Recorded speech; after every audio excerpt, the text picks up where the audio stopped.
বাংলাদেশকে আজকে স্বাধীন হয়েছিল, কিন্তু দুঃখের বিষয় হলো সত্য, আজকে আপনারা তাকান পার্শ্ববর্তী রাষ্ট্র ভারত, ওনারা আমাদের বন্ধু, আজকে বন্ধু হিসাবে আসছেন না, ওনারা ডাকাত হিসাবে আসছেন, তা সারা বিশ্বের মানুষ জানে।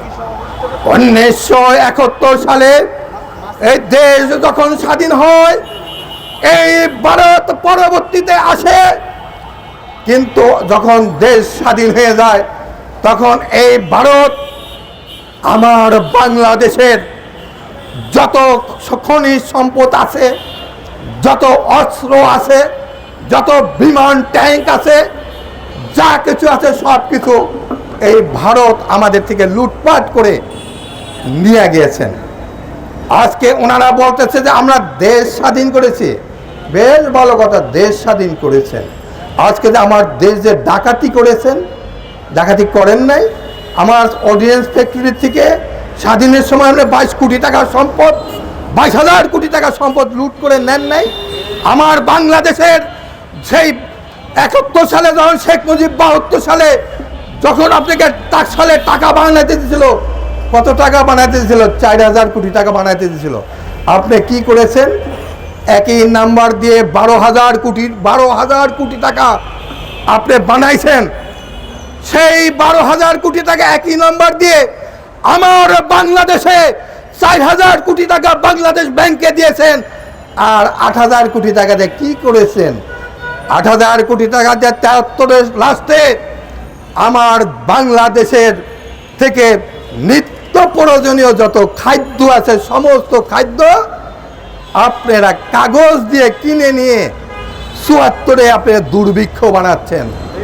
কারণ দুর্ভিক্ষ বানাচ্ছেন, তখন আমার বাংলাদেশ থেকে 10 লক্ষ লোক না খেয়ে মারা গেছেন।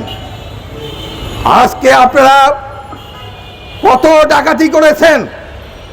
আজকে বিগত 54 বছরে আজকে আমার দেশ দিয়ে আপনার ভারতবর্ষ চলতেন, আমার টাকা দিয়ে, আমার পরিশ্রমের ট্যাক্সের টাকা দিয়ে আজকে আপনি বাহাদুরি করেছেন। আজকে যারা ওই ভারতের লেজুর বিক্রি হয়ে, যারা ভারতের কাছে বিক্রি হয়েছেন, পরিষ্কার ভাষায় বলে দিতে চাই, আর ভারতের সাথে কোনো আপোষ নয়। আজকে এদেশের 18 কোটি জনগণ আজকে সামনের দিকে অগ্রসর হয়েছে। আজকে কি করেছেন আপনারা? কি ডাকাতি করেন নাই? আজকে আপনাদের সারা পৃথিবীর টেন্ডার হয়েছেন, সেই টেন্ডারে কি করেছেন? আপনাকে আমাকে বঙ্গোপসাগরে আপনাকে গ্যাস উত্তোলন করতে দিয়েছি, আপনি কি করেছেন? আপনি তাল বাহানা করে 19 বছরে খালি বঙ্গোপসাগরে তাল বাহানা করেছেন, আর আপনি 50 লক্ষ কোটি টাকার সম্পদ আমার দেশ থেকে, বঙ্গোপসাগর থেকে লুটপাট করে নিয়েছেন। তারপরে কেন আপনি আমার বন্ধু? না, বন্ধুরা আমার। আজকে আর কি করেছেন? সারা বাংলাদেশে যত বর্ডার আছে, সমস্ত বর্ডারে ওই ইয়াবা, ফেন্সিডিল যত কিছু আছে, সমস্ত মাদকাসক্তি দিয়ে আমার বাংলাদেশের সমস্ত যুব সমাজকে 54 বছর আপনি ধ্বংস করেছেন। আজকে আমার দেশ থেকে আজকে মেধা ব্যক্তিদেরকে নিয়ে আপনি কি করেছেন? তাদেরকে গুম করেছেন, তাদেরকে কি করেছেন? খুন করেছেন, তাদেরকে কি করেছেন? তাদের আমার বাংলাদেশ থেকে মেধা শূন্য করার জন্য আজকে আপনারা কাজ করেছেন।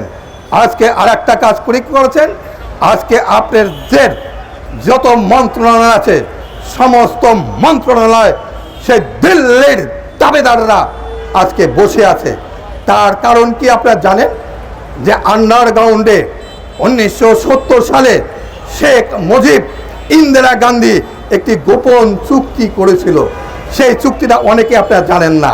সেই চুক্তিটা হলো যে প্রশাসনিক, যত দেশ স্বাধীন হবে তখন প্রশাসনিক কর্মকর্তা থাকবে, দিল্লির দাবেদাররা থাকবে, কিন্তু বাংলাদেশের কোনো লোক থাকবে না।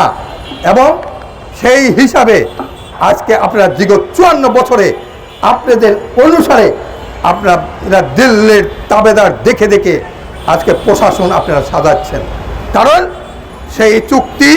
সেই চুক্তিতে ছিল আজকে ওপেন বাজার ভারতের সাথে ওপেন বাজার হবে এবং আমার যেটা যাবে সেটা হিসাব দিতে হবে, ওনাদের যেটা হবে 1 বছর পরে উনি হিসাব দিবে। কারণ হলো আমার দেশ থেকে যখন যাবে ট্যাক্সটা লগে লগে নিবে, ওনার মালটা যখন আসবে 1 বছর পরে হিসাব দিবে। আজকে আমার পোর্ট আপনারা ব্যবহার করেছেন, আজকে আমার খনিজ সম্পদ যেখানে যা আছে সারা বাংলাদেশের সমস্ত আপনারা লুটপাট করে খেয়ে এদেশের গরিব জনগণের কে আপনি মানব অধিকার থেকে আপনি বঞ্চিত করেছেন। আর কি করেছেন, বৃহত্তর ভারতে আপনি বলেছেন যে আমরা সংখ্যালঘু মুসলমানদেরকে আমরা সহযোগিতা করতেছি। সহযোগিতাকে এইটা আজকে যখন আমরা এই 700 বছর মুসলমান যখন রাজত্ব করেছে, পৃথিবীর কেউ বলতে পারবে না ভারতের একটা মন্দির ভাঙছে, ভারতের একটা মানুষকে হত্যা করেছেন। কিন্তু আজকে আপনারা কি করেছেন, আমার কলিজা ফেটে যাচ্ছে। আজকে মুরব্বীদেরকে হত্যা করা হচ্ছে, আজকে ভারতের প্রত্যেকটা মসজিদকে ভাঙা হচ্ছেন, আজকে প্রত্যেকটা কবরস্থানকে ভেঙে দিচ্ছেন। এটা কোন গণতন্ত্র? আজকে কোথায় জাতিসংঘ, কোথায় আজকে ওআইসি, কোথায় আজকে আরব লীগ, আজকে কোথায় আজকে মানবাধিকার হয়ে যারা চিলেতেছেন, আজকে বাংলাদেশে যারা মানবাধিকার চিলেতেছেন, কোথায় আজকে আপনারা আজকে আজকে মুসলমান ভাইয়েরা দেখে যেভাবে তারা হত্যা করতেছে, যেভাবে মুসলমান ভাইদের ঘরবাড়ি নষ্ট করতেছে, মাদ্রাসা নষ্ট করতেছে, এটা কোন গণতন্ত্র? এটা কমিউনাল রাষ্ট্র হিসাবে আমি সারা পৃথিবীর মানুষকে বলি যে ভারত কমিউনাল রাষ্ট্র হিসাবে তাদেরকে স্বীকৃতি দিতে হবে। কারণ এই ভারতের সাথে সারা পৃথিবীর কোনো সম্পর্ক থাকবে না। এবং বাংলাদেশ আজকে আপনি কি বলেছে, আমাদের 150 কোটি, আমাদের আছে 120 কোটি, আর বাংলাদেশের আছে 20 কোটি। এই 140 কোটি দিয়ে আমরা রাজত্ব করবেন। কি রাজত্ব করবেন? এটা কি বাংলাদেশের প্রজেক্ট বানাবেন? এটা কি বাংলাদেশের প্রজেক্ট? বাংলাদেশের একটা জনগণের রক্ত থাকা অবস্থায় কোনোদিনও ভারতের সাথে আপোষ করবে না। কোনো মতে আমরা ভারতের সাথে আপোষ করতে পারি না। আজকে আসেন 24শে জুলাই আজকে 2000 লোকদেরকে হত্যা করা হয়েছে। আজকে 30 থেকে 40,000 মা বোনদেরকে আজকে আহত করেছেন, নিহত করেছেন। আজকে রাতের অন্ধকারে আজকে পলাতে বাধ্য হয়েছেন। কারণ বিগত 19 বছর আজকে দাদারা আপনাকে দিয়ে এদেশ থেকে লুটন করেছিলেন। আজকে এদেশের জনগণের টাকা নিয়ে, জনগণের পয়সা নিয়ে, আজকে জনগণের মাথার গাম পায়ে ফেলানোর টাকা দিয়ে আজকে আপনারা আমার দেশটাকে লুটে পুটে করে খাচ্ছেন। আমি সরকারকে পরিষ্কার ভাষায় বলবো যে আসুন, এই দেশের 90% মুসলমান তারা কি চায়, কোন ম্যান্ডেটে চলে, আসুন এদেশের খুন, গুম, হত্যা, সুদ, ঘুষ, দুর্নীতি আজকে বন্ধ করুন। আর যদি বন্ধ না করুন, সারা বাংলার 18 কোটি জনগণ রাজপথে নামতে বাধ্য থাকবে। সংগ্রামী বন্ধুরা আমার, আজকে আর একটা কথা বলবো সরকারকে,